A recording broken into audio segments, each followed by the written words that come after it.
here at CXC Simulations checking out their Motion Pro 2 driving simulator. It's a professional to prosumer grade racing simulator that uses force feedback and motion controls to really put you in the race.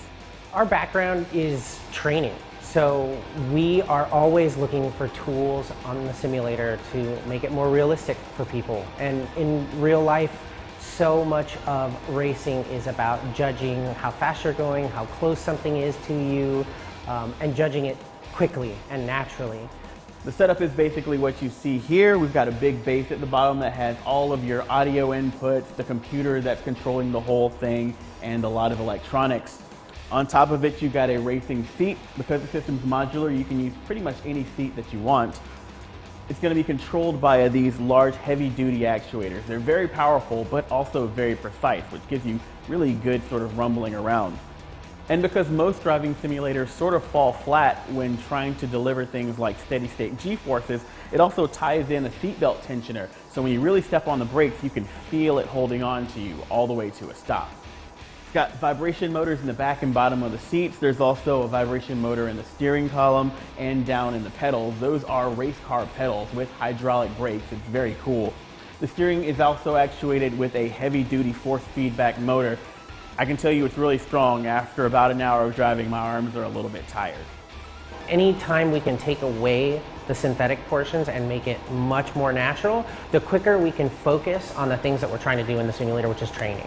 The system can be had either with a single head or a 3-head setup like you see here, and it's very immersive. It really puts you right there on the track. But it gets even more immersive than that thanks to new VR implementation via Oculus Rift. The best way to describe the Oculus is it's a teleportation device. When you're not wearing it, you're sitting in a simulator. As soon as you put it on, you have transported to a race car and to that racetrack. This is, it's weird. It is so weird, but very cool. Especially because the body's down there where you expect it to be. With the advent of Oculus, you can do it more naturally. You can look to an apex, you can look around you, you can look quickly to see if someone's on the inside of you. For moments you kind of catch yourself forgetting that it is sort of a simulation, just because everywhere your head goes, everywhere your eyes go, it's sort of there. You don't feel like you're in a room anymore, you feel like you're actually in that race car. And for a training aspect, that's great.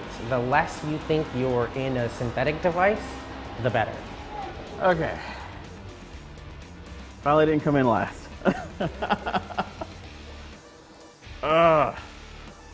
That is intense. I am exhausted. The VR technology here in the Oculus Rift seems perfect for this sort of driving setup where you've already got a really good feel and you really just need to literally, well, figuratively put yourself in the racing seat. The around view immersive vision of it really allows you to do what you really should be doing in a race car, and that's naturally looking down the road at the next turn as opposed to where you are. On a triple screen setup, that's really immersive, but this is just so much more natural. And plus, because the screen's on your face, you can add cool things like this wind generator that really adds just that extra level of immersion that makes you feel like you're in the car and forget that you're just in a room somewhere. However, for about $60,000 to start for the base CXC Motion Pro 2 setup, plus about $1,600 to add the Oculus Rift implementation, this isn't a toy. It's a prosumer grade racing simulator. Well, I guess it is really an expensive toy and a really cool one. I want one. I'm gonna start pinching my pennies now for mine.